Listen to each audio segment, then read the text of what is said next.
बिस्मिल्लाहिर्रहमानिर्रहीम। अस्सलाम वालेकुम। Welcome to 1.18 exercise. इस एक्सरसाइज के अंदर पढ़ना तो हमने प्रोपोर्शन ही है, लेकिन प्रोपोर्शन की एक नई किस्म जिसको कंपाउंड प्रोपोर्शन कहते हैं। कंपाउंड प्रोपोर्शन एक ऐसी प्रोपोर्शन होती है जिसके अंदर दो से ज़्यादा निस्बतें हों। ठीक है, यानी तीन निस्बतें हों, चार हों। ये 30 मैन है, 56 डेज है और 6 आवर्स है। तीन तरह की क्वांटिटीज़ आ गई हैं, मैन, डेज एंड आवर्स। दोबारा फिर देख लें, यहाँ पे 45 मैन है, 7 आवर्स है और एक चीज़ अननाउन है। तो ऐसी प्रोपोर्शन जिसके अंदर दो से ज़्यादा रेशोज़ हों या दो से ज़्यादा क्वांटिटीज़ आ रही हों, ऐसी प्रोपोर्शन को कंपाउंड प्रोपोर्शन बोलते हैं। तो इसको सोल्यूशन का तरीकाकार एग्जैक्टली वही है, बट थोड़ा सा डिफरेंस है, थोड़ा सा मामूली सा। मेन जो थीम है वो बिल्कुल वही है। आपने करना क्या है, इस जैसे स्टेटमेंट वाले जब भी क्वेश्चंस आए तो इनके अंदर जो गिनती लिखी होती है आपने उसको हाईलाइट करना है।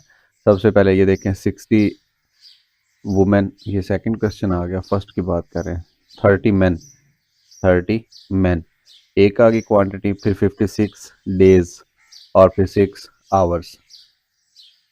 जैसा कि इससे पिछली एक्सरसाइज 1.17 के अंदर हमने सीखा कि जो भी गिनती के साथ चीज़ लिखी होती है आप उसको क्या करें, यहाँ पे लिख दें और उसके नीचे वो जो क्वांटिटी है वो लिख दें। फिर उसके बाद डेज है यानी कि दिन, ये यहाँ पे लिख दें।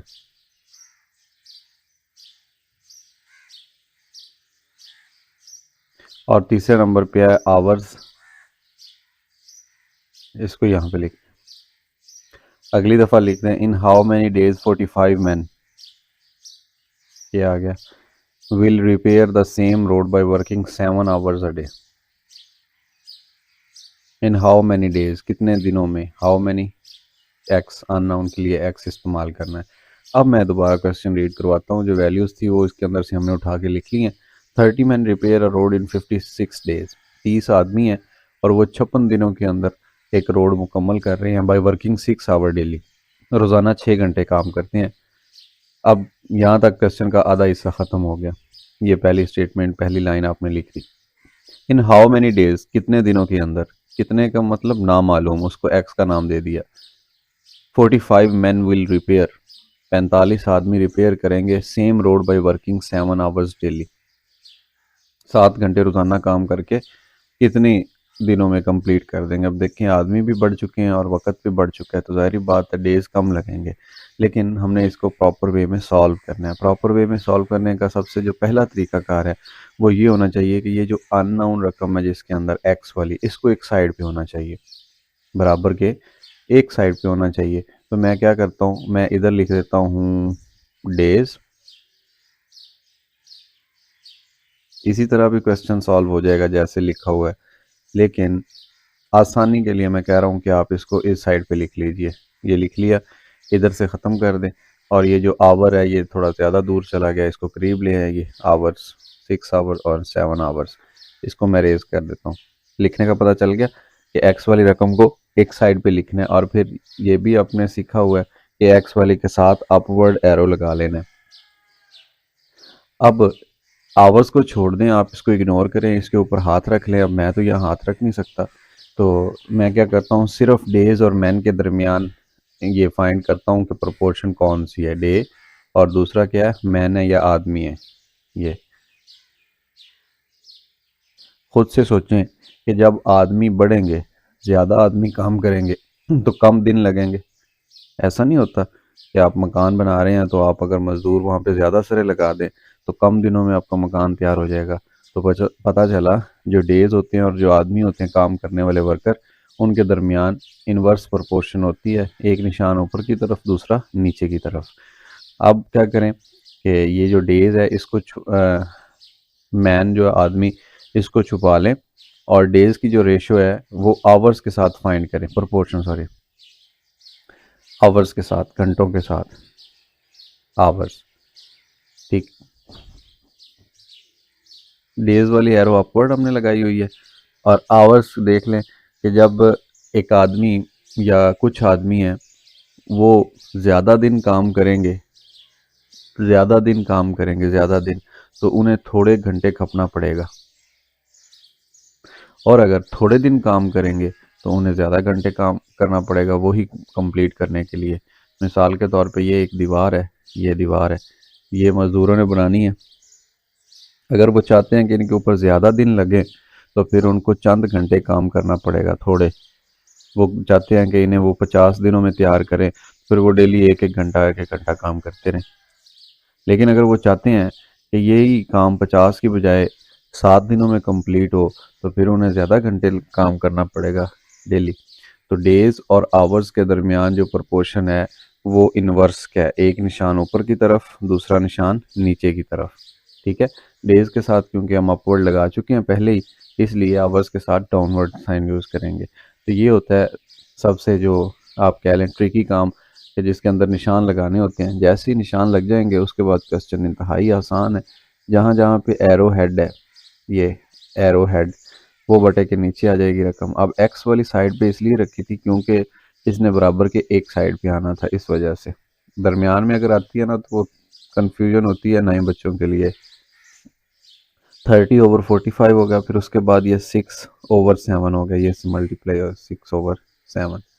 अब ये जो 56 है इस साइड पे अगर डिवाइड कर रहा है तो दूसरी साइड पे आके वो मल्टीप्लाई करेगा। 30, 45, 6, 7 और फिर ये 56, 7 1 7, 7 8 56, और फिर ये भी 5 6 30 और 5 9 45, फिर 3 3 9 और 3 2 6, 3 1 3 और 3 2 6। ये आ गया 2 × 2 4, 8 4 32। तो 32 दिनों के अंदर अगर वो 7 घंटे डेली काम करना शुरू कर दें और 45 आदमी हों तो वो 32 दिनों के अंदर अपना टास्क कंप्लीट कर लेंगे। जो मुरम्मत कर रहे हैं वो रोड 32 दिनों के अंदर कंप्लीट हो जाएगी। सो इसी तरह हमने एक्सरसाइज 1.18 का जो क्वेश्चन नंबर 1 था वो सॉल्व कर लिया। और इसके अंदर जो इम्पोर्टेंट बात थी वो ये थी कि आपने जस्ट ये जो एरोज़ हैं ये लगाने हैं, तीर के निशानात, और उसका तरीका मैंने आपको बता दिया है कि जो अननोन होगी उसके साथ पहले आपने एक को लेना है, प्रोपोर्शन चेक करनी है, फिर दूसरे की प्रोपोर्शन चेक करनी है, और फिर उनके निशान लगाने हैं। क्योंकि ये अपवर्ड है, अगर इन्वर्स होगी तो दूसरे डाउनवर्ड आएंगे, और अगर डायरेक्ट होगी तो दूसरे की डायरेक्शन भी अपवर्ड आएगी। इसी तरह ये जो सेकंड क्वेश्चन इसमें लिखा है 60 women spin 48 kg of carton by working 8 hours daily.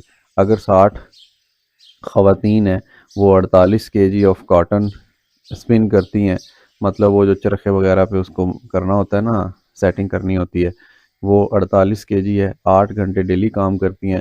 How much cotton, कितने किलोग्राम काटन 30 वुमेन 30 ख़वातीन जो होंगी वो spin by working 12 hour a day, एक दिन के अंदर 12 घंटे काम करके कितनी ज़्यादा बना लेंगी। अब देख लें जो कितनी है ना, हाउ मच, ये एक्स है, तो एक्स वाली रकम साइड पे मैं लिख देता हूँ, मतलब केजी की बात कर रही है, या उसको कह लें मैस कह लें, वज़न को मैस का नाम दे दें। तो कितनी है 48 पहली दफ़ा केजी। और नेक्स्ट टाइम हमसे पूछ रहा है कि कितने होगी, तो कितने के लिए एक्स आ गया। और इधर क्या था, वुमेन थी, औरतें थी, वुमेन, और इसके साथ जो न्यूमेरिकल वैल्यू थी वो 60 थी। नेक्स्ट टाइम देख लें, वुमेन है आगे 30, और तीसरी जो है वो टाइम है या आवर्स है। टाइम लिख लें ऊपर या आवर्स लिख लें, इससे कोई प्रॉब्लम नहीं है, टाइम, और ब्रैकेट में बेशक इसका यूनिट लिख लें कि ये आवर्स के अंदर टाइम दिया गया। और कितना है पहली दफ़ा, कितना है पहली दफ़ा 8 आवर्स, यहाँ 8 आता है, और दूसरी दफ़ा है 12 आवर्स, यहाँ पे आता है। तो क्वेश्चन की स्टेटमेंट के अकॉर्डिंग 60 वुमेन है, ठीक है, 60 वुमेन आ गई, स्पिन 48 kg ऑफ कॉटन, ये 48 kg कॉटन आ गया, मैस 8 आवर्स डेली, 8 आवर्स डेली आ गया। हाउ मच कॉटन, कितनी कॉटन विल 30 वुमेन, ये वुमेन के नीचे आ गया, spin by working 12 hours a day, ये आ गया। अब देख लें ये ऐसे। अब मैस का यानी वज़न का ख़वातीन के साथ हमने करना है कंपैरिजन, या इसकी प्रोपोर्शन फाइंड करनी है। ये देखें ये केजी है और यहाँ पे वुमेन है, ख़वातीन। अब देखें कि अगर ज़्यादा आप चाहते हैं स्पिन करना तो ज़्यादा ख़वातीन चाहिए, ऐसा नहीं है। अगर ख़वातीन कम होंगी तो वो जो रुई को बेल रही हैं या रुई को साफ़ कर रही हैं या उसकी मरम्मत कर रही हैं तो वो कम होगी। यानी जैसे ही आप मतलब ख़वातीन की तादाद बढ़ाएंगे वैसे ही वो काम भी ज़्यादा होने लग जाएगा, और जैसे ख़वातीन को कम करेंगी वैसे ही जो ये है वज़न ये भी कम सेट होगा। सो डायरेक्ट प्रोपोर्शन है, एक चीज़ के बढ़ने से दूसरी भी बढ़ती है, कम होने से दूसरी भी कम होती है। सो मैथ्स का और वुमेन जो है इनका डायरेक्ट प्रोपोर्शन। तीसरा रहेगा टाइम। अब क्या करें, केजी के साथ पहले हमने इसको चेक किया, अब केजी के साथ टाइम को चेक कर लें। टाइम, अच्छा, ज़्यादा स्पिन करने के लिए ज़्यादा ही टाइम चाहिए। अगर आप 5 केजी फॉर एग्जांपल कर रहे हैं तो आपको 5 घंटे चाहिए, 10 केजी करेंगे तो 10 घंटे चाहिए। जितना ज़्यादा आप रुई को करेंगे, जितना ज़्यादा वेट होगा, मैस होगा, उतना ज़्यादा टाइम लगेगा। तो पता चला कि दोनों ही डायरेक्ट प्रोपोर्शन के अंदर है, इसलिए इनका साइन अपवर्ड लगा दिया। और जैसे ही अपवर्ड साइन लगाया इसके बाद जो कैलकुलेशन है वो तो है ही बहुत ईजी। ये जो एरो हेड है इसको आपने बटे के नीचे रखना है और बाकी रकम को आपने डिनोमिनेटर बना लेना है। So this is x over 48 equal to 30 over 60 into 12 over 8. 30 60 into 12 over 8 into 48। ठीक है, 8 1 8 8 6 48, 6 1 6 और 6 1 6 ये जीरो पे कैंसिल हो गए, 12 तो 24 और 12 3 36 36। तो कह रहा था हाउ मैथ्स, तो पता चला कि 36 जो है केजी ऑफ मैथ्स वो 30 खवातीन करेंगी 12 घंटे डेली काम करके। अब अकल भी मानती है कि पहले 60 खवातीन थी और वो 48 केजी कर रही थी लेकिन 8 घंटे काम कर रही थी। अब खवातीन तो आधी रह गई हैं, वो बेशक डबल काम कर लें लेकिन फिर भी 48 को नहीं पहुंच सकेंगी। तो 36 केजी है, तो यही आंसर एग्जैक्ट। क्वेश्चन नंबर 3 में आ जाइए। इसमें लिखा हुआ है if the price of a carpet 8 metres long, ये कोई कारपेट का पीस है, ठीक है, 8 मीटर लॉन्ग है एंड 3 मीटर वाइड और 3 मीटर इसकी चौड़ाई है, इज़ रुपीज़ 6228। तो तीन चीज़ें हैं इसमें, एक तो कारपेट की लेंथ है, लंबाई, और दूसरा कारपेट की चौड़ाई है, विड्थ है, ठीक है, और तीसरी जो चीज़ है वो रुपीज़ है। तो मैं ऐसे ही लिख देता हूँ इधर, लेंथ, विड्थ और तीसरा क्या है, रुपीज़ है या अमाउंट है, दोनों में से जो मर्ज़ी लिख दें। पहली दफ़ा 8 मीटर लॉन्ग, 3 मीटर वाइड और फिर 6288 rupees. What will be the price, price unknown है। 12 metre long, 12 metre long and 6 metre wide carpet. X वाली के साथ तो आंखें बंद करके आप बेशक अपवर्ड एरो लगा लें, फिर उसके बाद इसके हिसाब से, रुपीज़ के हिसाब से विड्थ को देख लें। अब जितनी चौड़ाई बढ़ेगी उतनी अमाउंट बढ़ती जाएगी, साइज़ बढ़ता जाएगा।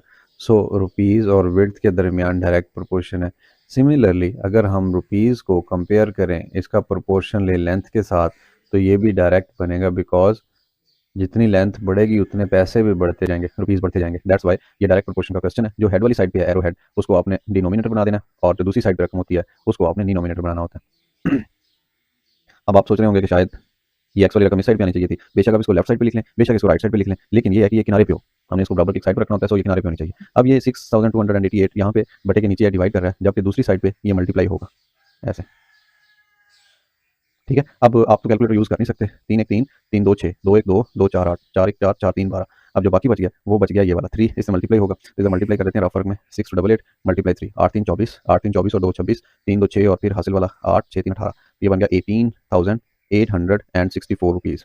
कारपेट की लेंथ बढ़ चुकी है, विड्थ भी बढ़ चुकी है, अब जो उसकी अमाउंट है वो भी बढ़ चुकी है, और यही अकॉर्डिंग टू बुक आंसर है। क्वेश्चन नंबर 4 की तरफ आ जाइए। इसमें लिखा हुआ है if 15 labourers earn 67,500 rupees in 9 days, 9 दिनों के अंदर जो मज़दूर हैं वो इतने अमाउंट कमा रहे हैं।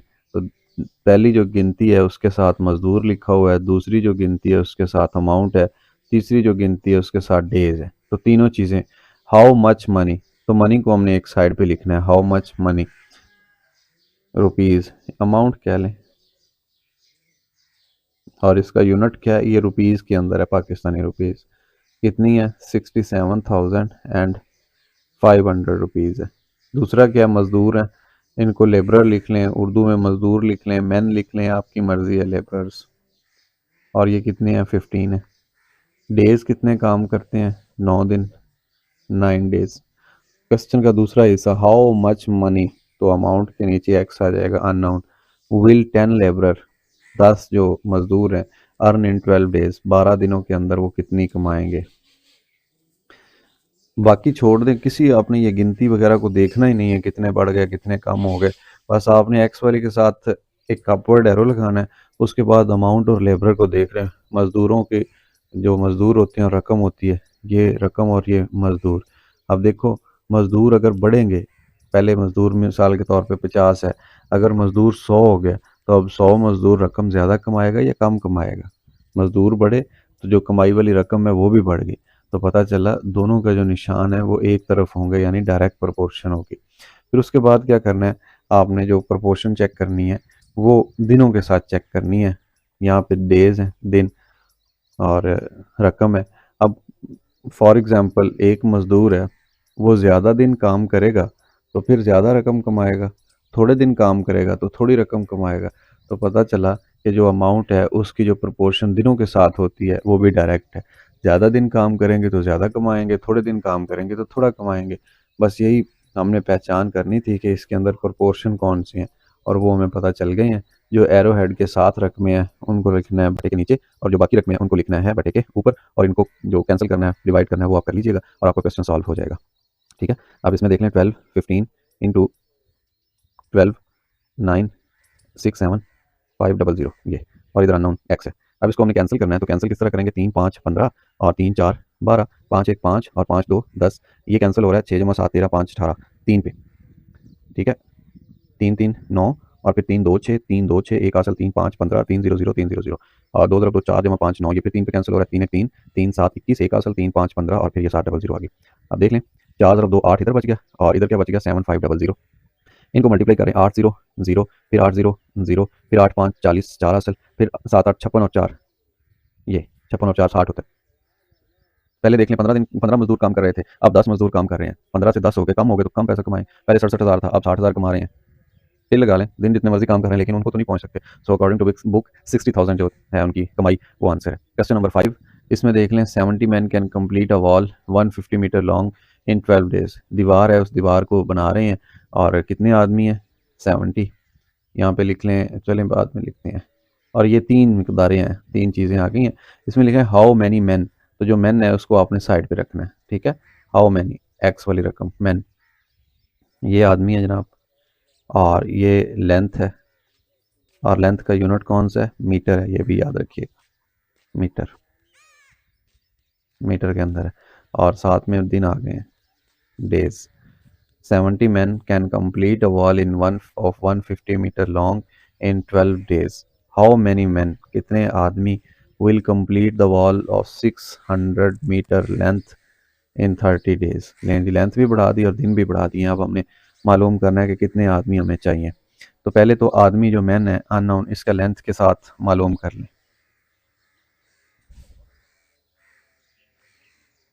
आदमी अगर ज़्यादा होंगे तो वो ज़्यादा लेंथ बनाएंगे या कम लेंथ बनाएंगे। मज़दूर मिस्त्री अगर ज़्यादा हैं तो वो ज़्यादा लंबाई बना लेंगे।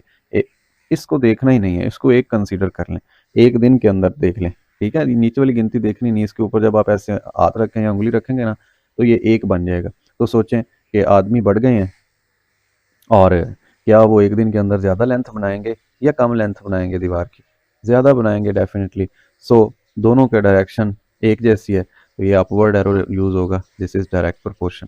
और फिर दिनों के साथ हमने लेना है आदमियों की। हाँ, ये वाला इंटरेस्टिंग है, डेज़ के साथ। अब फ़र्ज़ करें कि दीवार की लेंथ वही है, आदमी बढ़ गए हैं तो कम दिन लगेंगे मज़दूरों को, जो काम महीनों में होना था वो दिनों में हो जाएगा जैसे ही आदमी बढ़ेंगे। तो एक चीज़ बड़ी दूसरी कम हुई, this is called inverse proportion. ठीक है, इनवर्स प्रोपोर्शन के लिए डाउनवर्ड एरो हम यूज़ कर रहे हैं, बिकॉज पहला एरो हम अपवर्ड यूज़ कर चुके हैं। तो ये ऊपर की तरफ, ये नीचे की तरफ, दरमियान वाला इग्नोर किया हुआ। अब जो एरो हेड के साथ रकम है इसको बटे के नीचे लिख लें, और जो अननोन है उसको बटे के ऊपर लिख लें, यानी x ओवर 70, और इधर क्या आ गया 600 ओवर 150 इंटू 12 ओवर 30, ऐसे। ठीक हो गया। अब इनको मल्टीप्लाई कर लें, इनको डिवाइड कर लें, जो जो काम हो रहा है वैसे इसको सिंप्लीफाई करके आंसर बता दें कि कितने आदमी और चाहिए। ये 0 इस 0 से कैंसिल, 3 1 3 3 4 12, और फिर ये 0 रह गई, ये 0 इस 0 से कैंसिल। अब 15 2 30, तो 15 4 60, ये कैंसिल। ऊपर रह गया 4, इधर रह गया 4, इधर रह गया 7, 4 4 16 ज़रब 7, 7 6 42, 2 लगे 4 असल, 7 1 7 और असल वाले 4 11, तो भाई 112 आदमी चाहिए हमें टोटल, 112 मैन। क्वेश्चन नंबर 5 भी ख़त्म हो गया। इसी तरह क्वेश्चन नंबर 6 है, if the fair of 12 quantal luggage, ये यूनिट है वज़न का, मैस का, ठीक है, फॉर अ डिस्टेंस ऑफ 18, अच्छा फेयर का मतलब होता है किराया। अब उस वज़न को उठा के बस या कोई भी चीज़ लेके आ रही है तो उसका किराया कितना है 12 क्वांटल का, 18 किलोमीटर के लिए 12 रुपये है। तो तीन चीज़ें हैं इसमें, एक तो मैस है और ये किस में है कर लिए, क्वांटल कहते हैं 100 किलोग्राम को, 100 kg, स्किप हो गया था जहन से लेकिन सही है, 100 kg, 12 क्वांटल है भाई उसका, ठीक है। लगेज डिस्टेंस कितना है 18 किलोमीटर डिस्टेंस, और इसका यूनिट किलोमीटर है, किलोमीटर में 18 है, और रुपीज़ है, अमाउंट है,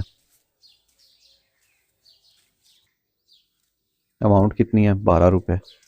नेक्स्ट कह रहा है हाउ मच फेयर, कितना किराया, will be charge for a luggage of 9 quintal, अगर 9 क्विंटल होंगे, for a distance of 20 kilometre. ये तो जो एक्स वाली है उसके साथ तो अपवर्ड एरो लगा लेना, और एक्स वाली को रखना भी एक साइड पे है, ये राइट साइड पे आ गई, कोई बात नहीं है तो साइड पे।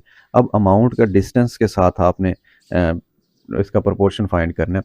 अब देख लें, अगर आपने लाहौर जाना है तो किराया और लगेगा, इस्लामाबाद जाना है तो किराया और लगेगा, जैसे डिस्टेंस बढ़ा वैसे ही अमाउंट भी बढ़ गई।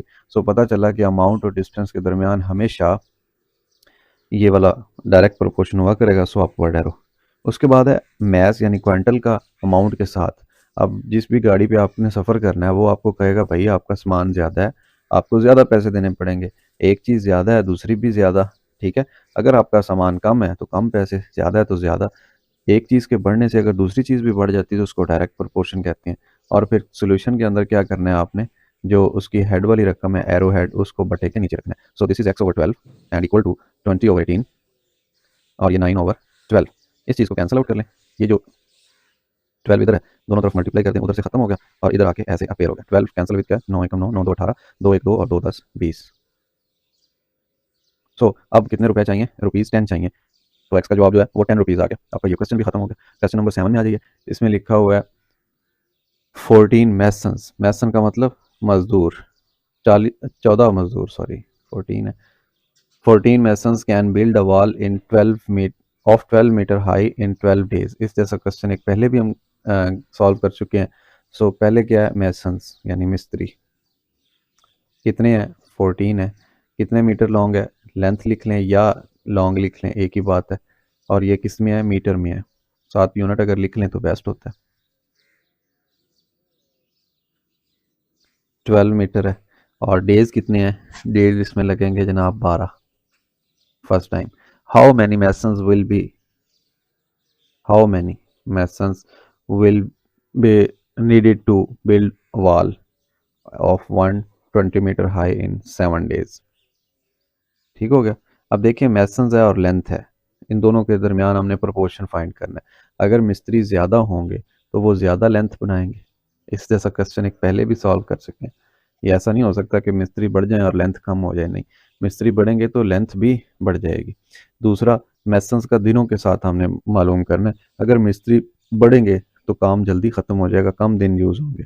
सो ये डाउनवर्ड है, इनवर्स प्रोपोर्शन है, और इधर डायरेक्ट था। जो एरो हेड के साथ वाली रकम है उसको आप बटे के नीचे रखेंगे और दूसरी को रखेंगे बटे के ऊपर, और इसको सॉल्व करेंगे। बटे का मतलब ये फ्रैक्शन, एक्स की कीमत मालूम करनी यानी ना मालूम, और ये क्या है, ये तादाद है उन मिस्त्रियों की, या मैसन्स इसको इंग्लिश में बोलते हैं। आप इसको कैंसिल कर लें, 7 1 7 7 2 14, और फिर 12 1 12 और 12 1 12, बाकी क्या रहेगा 120, और यहाँ पे 2, ये 240 हो गया। तो 240 मैसन्स हमें चाहिए, 240 में। क्वेश्चन नंबर 8 देख लीजिए, उसी तर्ज के ऊपर क्वेश्चन नंबर 8 है। इसमें लिखा हुआ है 15 मशीन्स प्रिपेयर 360 स्वेटर्स इन 6 डेज। ये जो पहनने वाले स्वेटर्स होते हैं सर्दियों में, 15 मशीनें हैं, 360 बना रही हैं 6 दिनों के अंदर, ठीक है। 3 machine get out of order, यानी 3 उसमें से ख़राब होगी, 15 में से 3 ख़राब होगी, बाकी 12 मशीनें रहेगी। How many sweaters can be prepared, how many sweaters, sweaters को एक साइड पे लिख लें, ये एक्स है, इन 10 डेज, 10 दिनों के अंदर। मैं बस यही ढूंढ रहा था कि किस चीज़ को साइड पे रखना है, स्वेटर्स को साइड पे रखना है, एक साइड पे, स्वेटर्स के साथ दूसरी क्या, मशीन्स है, मशीन की तादाद है, और तीसरी जो चीज़ है इस प्रपोर्शन के अंदर, कंपाउंड प्रपोर्शन में, वो डेज है। पहली दफ़ा वो कहता है 15 मशीनें चलती हैं, ठीक है, 360 स्वेटर्स बना रही हैं, कितने दिनों के अंदर, 6 दिनों के अंदर। 3 मशीनें ख़राब हो गई, 15 में से 3 माइनस कर दें, बाकी 12 मशीनें रह गई, 12 मशीन रहेगी। हाउ मैनी स्वेटर्स, कितने sweaters will be prepared, can be prepared in 10 days, 10 दिनों के अंदर कितने स्वेटर्स। तो ये देख लें एक्स वाली के साथ, क्योंकि अननोन है इसलिए अपवर्ड एरो आएगा। स्वेटर्स और मशीन की प्रोपोर्शन देख लें, अगर मशीनें बढ़ेंगी तो स्वेटर्स भी ज़्यादा बना करेंगे, ठीक हो गया। अगर आपको ज़्यादा स्वेटर्स चाहिए तो ज़्यादा मशीनें भी चाहिए, यानी एक चीज़ ज़्यादा हो रही दूसरी भी ज़्यादा हो रही, सेम डायरेक्शन डायरेक्ट प्रोपोर्शन है। दूसरा ये देखिए कि स्वेटर्स की तादाद का आप दिनों के साथ कंपैरिजन करना है, ठीक है। जितने ज़्यादा दिन लगेंगे उतने ज़्यादा स्वेटर्स बुने जाएंगे, जितने कम दिन लगेंगे उतने कम स्वेटर्स। सो एक चीज़ के बढ़ने से दूसरी भी बढ़ती है। सो ये पता चला कि ये भी डायरेक्ट प्रोपोर्शन है। सो इसके साथ भी एक अपवर्ड एरो लगा देंगे। अब जो अपवर्ड एरो होता है ये वाला, ये बटे के नीचे आपने लिखना होता है, और जनाब ये बन जाएगा x over 360, this is equal to, हो गया ना, बोल में 12 दिया, लिख 15 दिया, ऐसे ये एरो वाली बटे के नीचे आएगी, और ये 10 ओवर 6 आ गया। नेक्स्ट टाइम ये देख लीजिए 12 ओवर 15 और ये 10 ओवर 6, ये वाला 360 इधर आ गया, 6 6 36 ये आ गया 7, और फिर 3 पे ये तकसीम हो रहा है, 3 5 ये चले 5 पे तकसीम कर लें, 5 3 15 और 5 2 10, फिर ये 3 1 3 और 3 4 12, ये 4 ज़रब 2 8, 8 ज़रब 60, 8 0 0 और 8 6 48 48। तो पता चला कि अगर मशीनें 15 से 12 हो जाएं, बेशक 3 मशीनें ख़राब हो जाएं, लेकिन आप 10 दिन कर दें, 6 से 10 दिन, 4 दिन बढ़ा दें, तो वो कितने वो कितने स्वेटर्स बुन लेंगी मशीनें, 480 स्वेटर्स, और यही आंसर है एग्जैक्टली। क्वेश्चन नंबर 9 में आ जाए, इसमें लिखा हुआ है 1440 आदमी है, had sufficient food for 30 days. अब एक चीज़ इसमें दी गई है डेज, एक चीज़ दी गई है इसमें मैन, और एक फूड दी गई है, लेकिन फूड की क्वांटिटी हमें अभी नहीं पता कि कितने किलोग्राम फूड है। हाउ मैनी मैन, कितने आदमी, सो आदमियों को तो साइड पे लिख लेना सबसे पहले, कितने आदमी may leave the camp so that the same food is sufficient for 40 days. अच्छा, मैन है, मैन के बाद डेज है, पहली दफ़ा 32 डेज है, आदमी कितने हैं 1440। हाउ मैनी, अच्छा when the ration is increased by, अच्छा राशन पहली दफ़ा नहीं है, फूड कह लें राशन कह लें, चले मैं फूड कह देता हूँ और ब्रैकेट में इसका राशन भी लिख देते हैं, क्योंकि दोनों वर्ड स्टेटमेंट के अंदर आए हैं। अब देखें पहली दफ़ा तो हमें कुछ दिया ही नहीं गया, तो जो चीज़ नहीं होती ना उसको आप 1 कंसीडर कर लें। दूसरी दफ़ा कह रहा है when the ration is increased by 1, ये बन जाएगा 1 1/2, 2 1 2 जमा 3/2। पहली दफ़ा अगर 1 है तो दूसरी दफ़ा 3/2 है। ये नीचे हिंट में भी कहा गया, द फर्स्ट एलिमेंट यानी food is 1 and the second element is 3/2। ये पहली दफ़ा 1 है, दूसरी दफ़ा 3/2 है, और डेज़ कितने हैं, दूसरी दफ़ा डेज़ हैं 40, और पूछा गया हाउ मैनी मे लीव, कितने आदमी छोड़ जाएं। तो इसमें थोड़ा सा ट्रिकी काम है, मैं आपको बता देता हूँ कैसे। अब देखिए आदमियों का दिनों के साथ अगर आप लेना प्रोपोर्शन, आदमी अगर बढ़ेंगे तो वो जो खुराक है वो थोड़े दिन चलेगी, ठीक है। आदमी अगर बढ़ेंगे तो वो जो खुराक है वो कम हो जाएगी, दोनों के साथ इनवर्स प्रोपोर्शन है। खाने बैठे थे, 5 आदमियों को खाना था, आदमी 10 हो गए तो फूड कम हो गए। अगर आपने राशन रखा हुआ है, इसी तरह से अगर घर में फैमिली मेम्बर या मेहमान बढ़ गए हैं तो वो कम दिन चलेंगे आपका जो फूड है। एरो हेड के साथ वाली जो रकम है इसको बटे के नीचे लिख लें, ठीक। बस क्वेश्चन आपका सॉल्व हो गया। कैसे, x ओवर 1440 और ये क्या है 32 ओवर 40 इंटू 1 ओवर 3/2, ये बटे का बटा ये उल्ट हो जाएगा, तो इसको यूँ भी लिखा जा सकता है x इक्वल टू 32 ओवर 40, ये उल्ट होगा ना तो 2 ऊपर चला जाएगा, 3 नीचे आ जाएगा, और जो इधर से आया 1440 ये आपके साथ में मल्टीप्लाई हो जाएगा ऐसे। अब इस चीज़ को कैंसिल कर लें, ये कितने पे कैंसिल हो रहा है, 2 1 2 2 20, और ये 0 इस 0 से कैंसिल, 2 रह गया, 2 इधर कैंसिल, 2 7 14 2 2 4, और इधर मेरा ख्याल सारे खत्म हो गया, ये 0 0 से कैंसिल और ये आ गया। फिर उसके बाद है 7 जमा 2 9, तो ये 3 से कैंसिल हो रहा है, 3 2 6, एक असल 12 बन गया, 3 4 12, ऊपर कितना 32 और इधर 24, 32 इंटू 24 ये बच गया। इसको मल्टीप्लाई कर लें राफर के अंदर, 4 ज़रब 2 8, 4 3 12, 2 ज़रब 2 4, 3 ज़रब 2 6 8 6 7 7, ये 68 आ गया। लेकिन ये अभी आंसर नहीं है कंप्लीट, ये 68 आदमी तो है ना जितने दिन चल सकेंगे टोटल। आदमी उसने जो क्वेश्चन पूछा था वो ये पूछा था how many man may leave, कितने आदमी चले जाएं। अब जो खुराक है वो तो 767 बंदों को पूरी आ रही है, और जो क्वेश्चन पूछा गया कितने आदमी छोड़ जाएं, तो टोटल जो आदमी थे उसमें से एक्स की कीमत को माइनस कर दें। सो मैन में लीव, मैन में लीव कितने आदमी टोटल थे 1440, और उसमें से 768 जिनके लिए खाना बचा रहेगा, वो अगर आप इसमें से माइनस कर दें तो जो बाकी जवाब होगा 10 में से 8 गए, 2 इधर से असलियत था 13 रह गए, 13 में से 6 गए, और ये 4 और 3 7, और इधर रह गए एक असलियत था, यहाँ पे 3 रह गए, 13 में से 7, 672 आदमियों को चले जाना चाहिए, ठीक है ना। मैन में लीव कितने आदमी छोड़ जाएं, 672। बस ये थोड़ा ट्रिक था कि जो खुराक है वो आएगी 768 आदमियों को पूरी, लेकिन हमें जो उसने क्वेश्चन किया वो ये किया कि कितने आदमी को जाना चाहिए, तो टोटल में से उसको माइनस करते तो 672 को चला जाना चाहिए। इसी तरह लास्ट जो इस एक्सरसाइज का क्वेश्चन है, क्वेश्चन नंबर 10, उसकी तरफ बढ़ते हैं। उसमें लिखा हुआ है 10 मैन, 10 आदमी, पहली क्वांटिटी मिल गई 400 साइकिल, दूसरी क्वांटिटी मिल गई और तीसरी क्वांटिटी क्या है 8 डेज, यानी कह रहा है 10 आदमी can assemble 400 cycles in 8 days, 8 दिनों के अंदर 400 साइकिल्स बना लेते हैं। हाउ मैनी साइकिल्स, कितने साइकिल्स विल 5 मैन, 5 आदमी assemble in if they work in 16 days. तो जो एक्स वाली चीज़ है उसको एक साइड पे रखें, यानी साइकिल जो है उनको आपने एक साइड पे लिख लेना है, जो आदमी है उनको लिख लेना है, आदमियों के साथ साथ जो दिन है उनको लिख लें।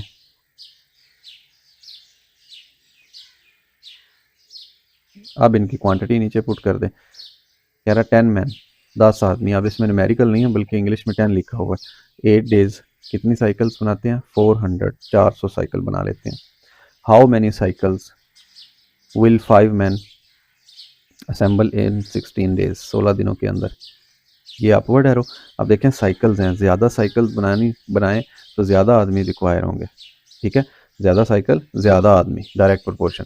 फिर साइकिल का डेज के साथ लेना है, ठीक है, जितने ज़्यादा दिन लगेंगे उतने ज़्यादा साइकिल बनेंगे। सो ये भी डायरेक्ट प्रोपोर्शन है। कंपाउंड प्रोपोर्शन को सॉल्व करने का तरीका आज हमने सीखा। इसके अंदर क्या है कि जो हेड वाली साइड होती है एरो हेड की, सबसे जो ट्रिकी काम है वो एरो लगाना है। अगर आपने एरो सही लगा लिया तो इट्स मीन आपका जो क्वेश्चन है वो 99% सही हो गया सॉल्व। उसके बाद आपने ये जो कैलकुलेशन है जस्ट इस पे फोकस करना है, और अगर तो आपने सही मल्टीप्लिकेशन कर ली है, कैंसिल सही कर लिया, फिर आपका क्वेश्चन बिल्कुल सही है, उसमें कोई प्रॉब्लम नहीं है। 10 और ये 1 0 कैंसिल, 40 रह गया, 8 1 8 8 5 40, 5 0 5 ही।